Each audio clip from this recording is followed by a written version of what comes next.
Apakah iman? Iman adalah peneguhan janji dan zikir, ingatan. Kami bercakap tentang kenangan di sini. Saya tidak mahu mendalami falsafah, tetapi mereka bertanya kepada Plato, apakah itu ilmu? Ilmu adalah mengingat. Sebelum manusia dicipta dan wujud, Tuhan telah menyediakan pemandangan simbolik. Ulama besar seperti Maturidi dan Zemakhshi menyebut ini sebagai riwayat simbolik. Jadi sebenarnya tidak ada penjelasan seperti itu. Lebih tepat lagi, tiada adegan sedemikian. Biar saya katakan ini pada permulaan sebagai contoh naratif perwakilan yang serupa. Ini adalah teknik naratif metodologi Bezmi Elest. Bezmi bermaksud sembang dalam bahasa Parsi. Allah akan mengadakan perbualan dengan anda dan semasa perbualan itu, dia akan berkata, mari kita lihat buku akaun dan saya akan berkata, ya Tuhan, ini adalah perkara-perkara. Dia juga akan berkata begitu.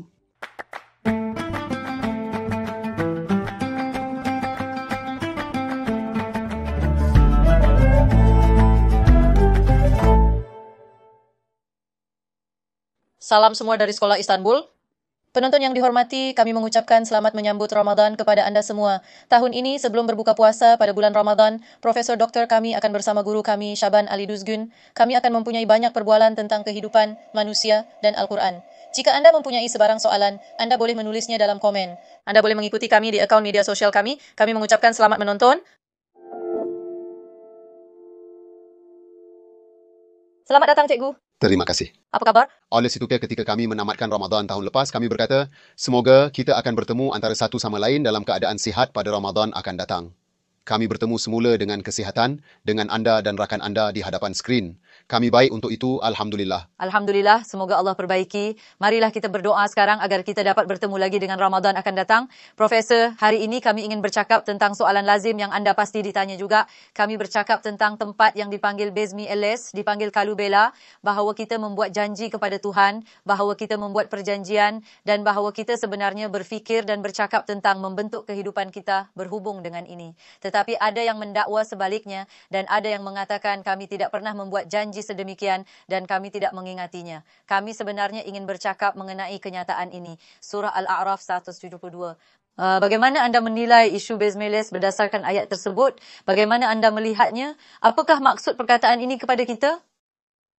Anda betul, saya tahu bahawa terutamanya orang yang tidak begitu gembira dengan kehidupan yang mereka jalani membuat bantahan sedemikian. Saya tidak membuat janji sedemikian. Apakah petikan yang anda nyatakan dalam pengenalan anda ini? Konseptualisasi Eles Bezmi atau Kalubela? Sebelum manusia dicipta dan wujud, Tuhan telah menyediakan pemandangan simbolik. Apa yang saya maksudkan dengan perwakilan ialah ulama besar kita, katakan Maturidi, Zemakhshi, panggil ini sebagai riwayat perwakilan. Jadi sebenarnya tidak ada penjelasan seperti itu. Lebih tepat lagi, tiada adegan sedemikian. Biar saya katakan ini pada permulaan sebagai contoh naratif perwakilan yang serupa. Ini adalah teknik naratif metodologi. Sebagai contoh, Tuhan memerintahkan bumi dan langit untuk wujud secara rela atau tidak. Mereka berkata, entah bagaimana wujud secara rela atau tidak. Mereka juga wujud dengan rela. Dia menggunakan ungkapan ta'iin. Sekarang dia merujuk kepada bumi dan langit untuk menunjukkan bahawa penciptaan akan berlaku dalam satu cara atau yang lain, tetapi ia tertakluk kepada undang-undang dan undang-undang sistematik yang berfungsi dalam dirinya sendiri, iaitu undang-undang yang berfungsi tanpa gagal dan bahawa ia kini telah mendapat fungsinya sendiri. Ini adalah ungkapan perwakilan, tidak ada alamat sedemikian. Keadaan yang sama berlaku di sini. Apa yang kita konsepkan sebagai Eles Bezmi atau Kalubela kepada orang ialah, ya, saya tak ingat. Awak pun tak ingat. Kerana ini bukan sesuatu yang telah dikatakan kepada sesiapa secara individu. Apakah jenis manusia itu? Dalam erti kata lain, seperti yang dikatakan kepada langit dan bumi, apabila spesies manusia hidup sebagai sejenis potensi, panduan asas kehidupan dan Allah menjadi tumpuan mereka. Akhlak menjadi tumpuannya. Oleh itu, kita tertakluk kepada persediaan awal berdasarkan prinsip asas yang akan membimbing kehidupan asas kita.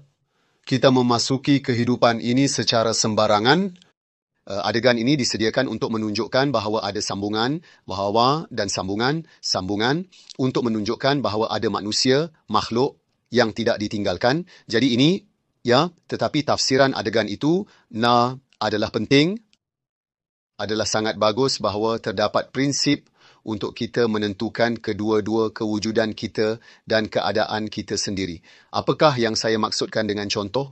Sekarang, Tuhan boleh menggunakan bahasa yang mendikte dan memerintah dengan berkata kepada manusia, "Akulah Tuhanmu." Ia adalah penerimaan atau penolakan yang melumpuhkan kehendak bebas mereka. Ia akan menjadi bahasa imlak semata-mata yang mengecualikan semua kemungkinan. "Akulah Tuhanmu" sudah berakhir, dia tidak berkata begitu. "Bukankah aku Tuhanmu?" dia berkata dan meminta orang ramai untuk jawapan. Mereka juga berkata, "Qalu bala alastu birabbikum?" Qalu bala. Sekarang, representasi di mana manusia dibuat untuk menghadap Allah dengan kehendaknya sendiri, ungkapan perwakilan, dan ini adalah ungkapan perwakilan yang positif. Dengan kata lain, dia berkata secara langsung tanpa sebarang keraguan, "Ya, Engkau adalah Tuhan kami."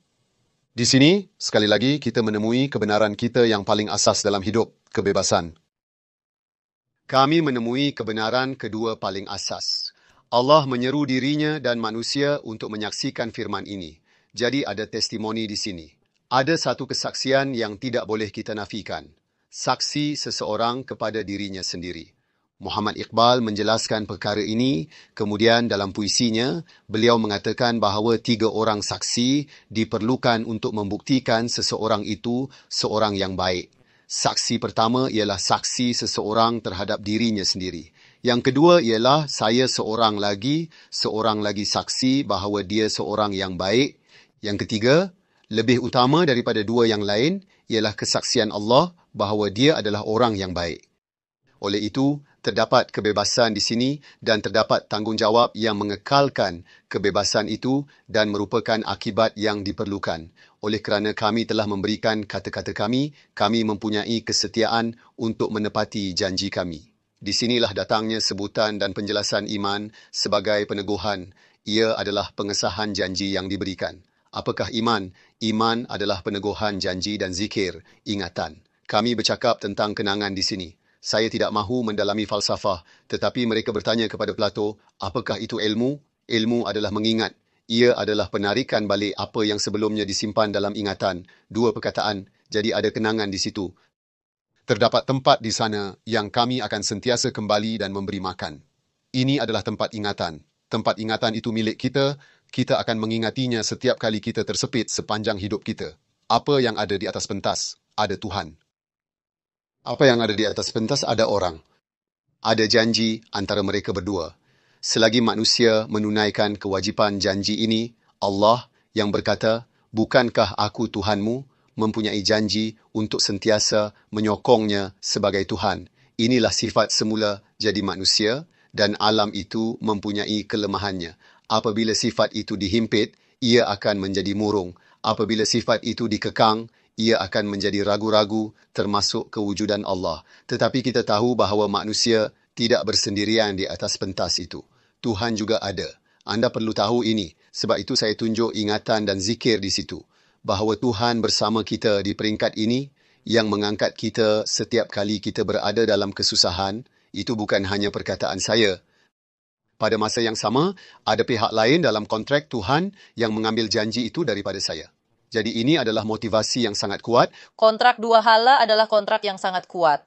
Jadi adakah ingatan ini, proses mental, atau ada juga ingatan tingkah laku? Atau bagaimana kita harus mengarahkan dan membentuk ini dalam kehidupan kita sekarang di dunia?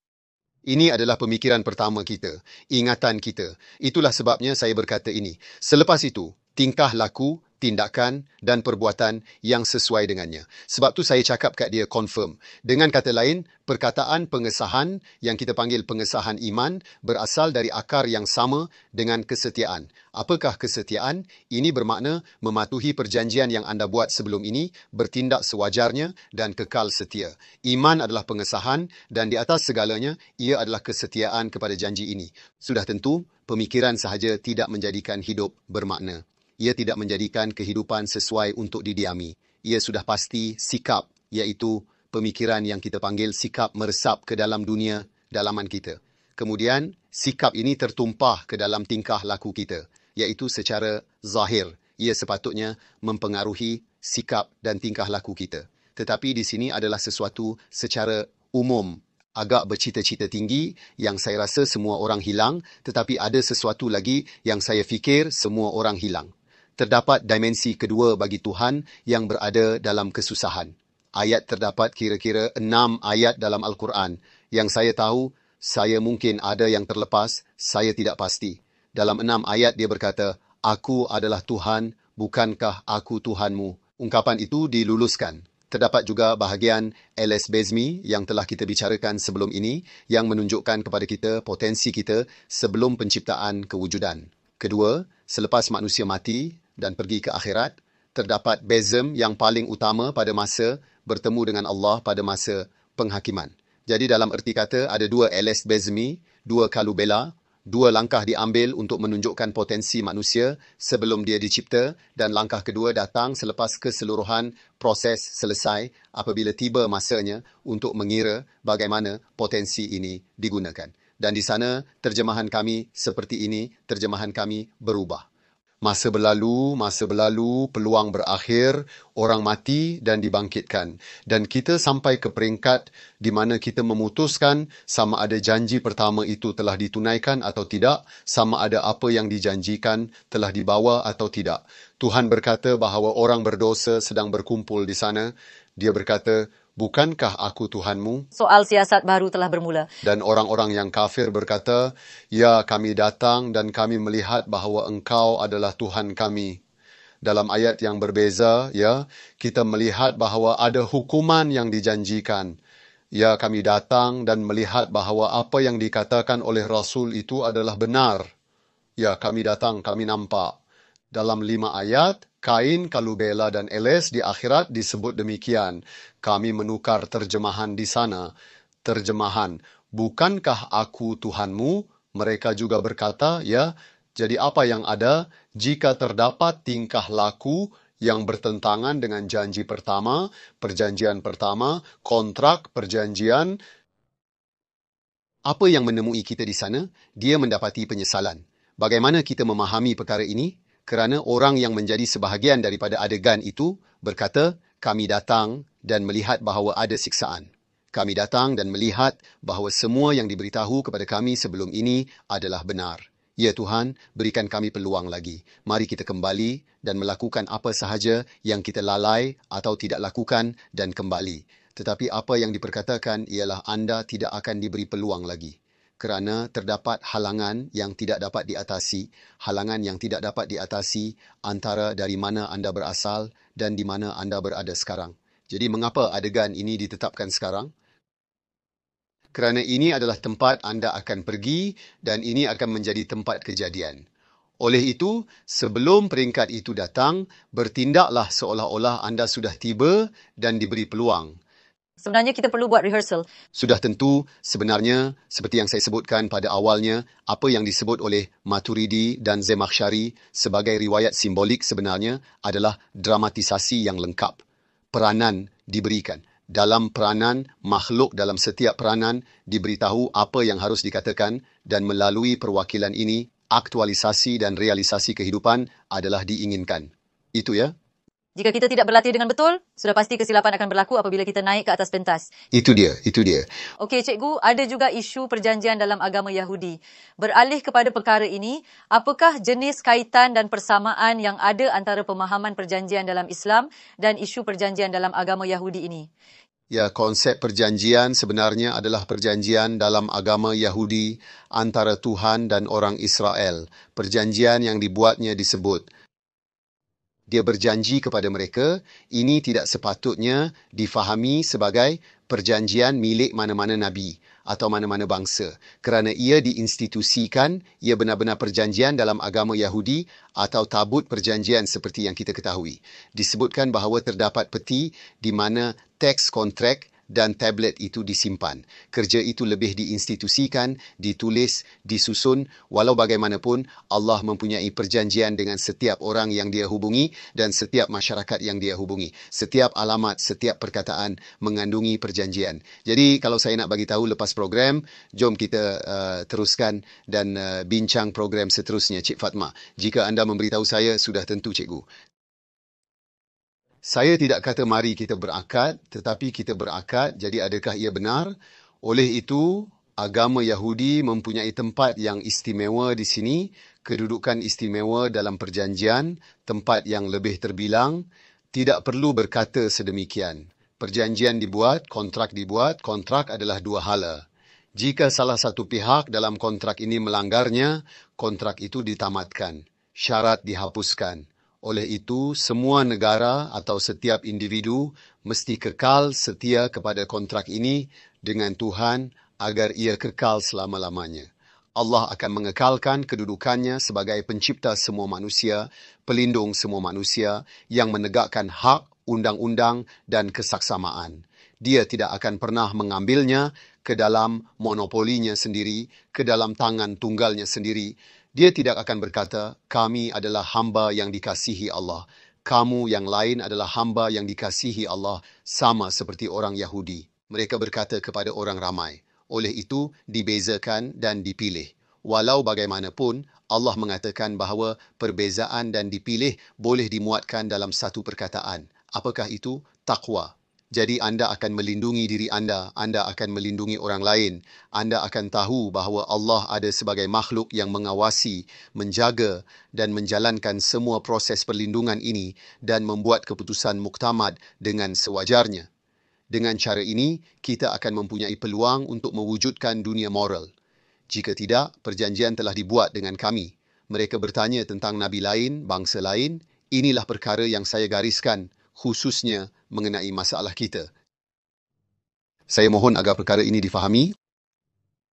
Orang ramai, perdebatan ini adalah perdebatan yang tidak perlu. Kontrak di sana dibuat untuk jiwa kita. Tubuh kita belum lagi dicipta.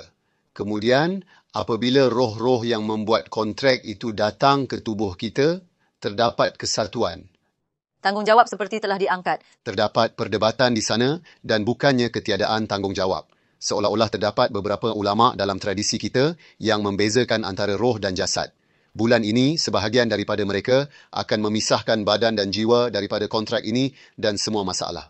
Ada yang tidak menerimanya, contohnya Ibn Taimi mengatakan bahawa ia adalah penerimaan psikologi dan bertanya apa kaitannya dengan pemisahan jasad dan jiwa. Apa yang dipanggil psikologi ialah integrasi sedemikian, kuasa penerimaan sedemikian, diletakkan dalam struktur dalaman seseorang dan itu adalah pendapat saya juga. Dengan perjanjian ini, orang diberi kebebasan dan tanggungjawab. Tiada apa-apa yang ditentukan kepadanya dan apabila semua proses ini akhirnya berakhir, perakaunan datang di hati kedua, pada zaman kedua, di akhirat. Perkataan ini penting. Mari kita hasilkan beberapa konsep di sana. Jika anda bertanya apa yang termasuk masalah kalu, apakah istilah dan konsep yang dibawanya kepada perhatian kita, saya katakan perkara berikut. Sebuah kebebasan. Orang ramai ditanya soalan, ya atau tidak. Sebenarnya tiada imlak, tetapi soalan dan jawapannya ditunggu. Anda bebas. Apabila anda bebas, sebenarnya ada risiko. Lupakan tentang memperoleh atau mencipta perkara yang boleh anda perolehi atau cipta melalui inisiatif anda sendiri dengan aspek baik atau buruk kehidupan yang akan diletakkan sebelum anda. Di sinilah dialektik antara kewujudan dan kewujudan manusia bahawa anda adalah kehidupan yang akan anda cipta, muncul, saya masuk, saya dilahirkan dan saya adalah anak kepada ibu dan bapa. Inilah kewujudan saya. Tetapi sejak itu, saya telah menggali dengan tangan dan kuku saya sendiri sepanjang hidup saya. Saya sedang membina. Ia adalah kewujudan saya. Kewujudan dan kewujudan. Kewujudan adalah apa yang saya dapati bersedia. Kewujudan adalah apa yang saya bina. Saya membina kehidupan dan saya bebas. Akhir sekali, ada satu lagi konsep yang diketengahkan, iaitu perakaunan dunia akhirat yang saya sebutkan. Akan ada perakaunan. Saya fikir ini adalah perkara yang sangat indah. Maksud saya, fikirkanlah, dalam hidup anda memberi seseorang peranan, anda memberi mereka pekerjaan, anda mengatakan bahawa selepas sebulan, kami akan duduk dan melihat bagaimana pekerjaan yang saya berikan ini telah berubah dan kami akan melakukan perakaunan. Anda bekerja sangat menepati masa, begitu berhati-hati, begitu tepat sehingga akhirnya anda tahu bahawa pada penghujung bulan, apabila anda duduk dengan orang yang mempercayai anda dengan semua yang anda lakukan, anda akan berkata seperti ini. Saya memberi anda pengurusan syarikat contoh atau anda datang ke item pengatur caraannya mengikut item. Saya melakukan ini, saya melakukan ini, saya melakukan ini. Pada akhirnya, dia melihat dan berkata, bravo. Awak memang hebat. Awak tidak menghampakan atau mengecewakan kepercayaan saya pada awak. Perakaunan adalah salah satu kata kunci pekerjaan ini. Sebab itu, hujung bala yang satu lagi, hujung bandul yang lain ialah akhirat. Bezim bermaksud sembang dalam bahasa Parsi. Allah akan mengadakan perbualan dengan anda dan semasa perbualan itu, dia akan berkata, mari kita lihat buku akaun dan saya akan berkata, ya Tuhan, ini adalah perkara-perkara. Dia juga akan berkata begitu. Semoga. Saya berjanji begitu banyak. Tetapi ini adalah peluang yang hebat, ya. Tapi sebagai contoh dan apabila syarikat memberi pekerjaan, ia berkata selepas sebulan. Ia mempunyai tarikh tertentu dan memberikan tarikh akhir. Tetapi ada sisi kita yang baik dan buruk dan kita tidak tahu bila ia akan berakhir. Tarikh akhir hayat, ya. Apabila kehidupan berakhir, Kita boleh katakan bahawa hidup bukan tentang mengetahui bila ia akan berakhir, tetapi kadang-kadang ia menyebabkan penangguhan. maksud saya, anda betul-betul. Orang boleh buat jahat. Malangnya, dibiarkan bebas juga membawa keburukan. Tetapi, sistem perakaunan dalam Al-Quran, seperti yang saya katakan, adalah perakaunan. Sistem perakaunan mengatakan ia sempurna. Adakah anda melakukan sesuatu yang buruk? Kami melakukannya. Saya memberi anda peluang untuk menghilangkan ini. Apa yang anda akan lakukan? Anda akan bertaubat. Taubat, di sebalik taubat ada sesuatu yang lebih aktif. Perbuatan baik itulah yang menghapuskan kejahatan. Oleh itu, anda akan melakukan perbuatan baik dan perbuatan buruk itu akan terhapus. Semudah itu. Sekarang sistem perakaunan ini atau anda sedang melakukan sesuatu. Dia menjanjikan anda ganjaran sehingga 700 kali ganda. Anda berbuat baik dan pahalanya tidak putus-putus. Walaupun awak mati, isunya di sini bukanlah 700 kebaikan atau 100 kebaikan adalah kebaikan yang tidak putus-putus. Apa masalahnya? Maksudnya, perbuatan baik harus keluar dari tangan seseorang. Tuhan mengejarnya. Kerana kebaikan itu akan menyentuh kedua-dua orang itu dan makhluk lain yang dia hubungi. Intinya adalah untuk mencipta makhluk yang menyentuh kehidupan. Ini adalah ringkasan yang sangat bagus, Tuan. Terima kasih banyak-banyak.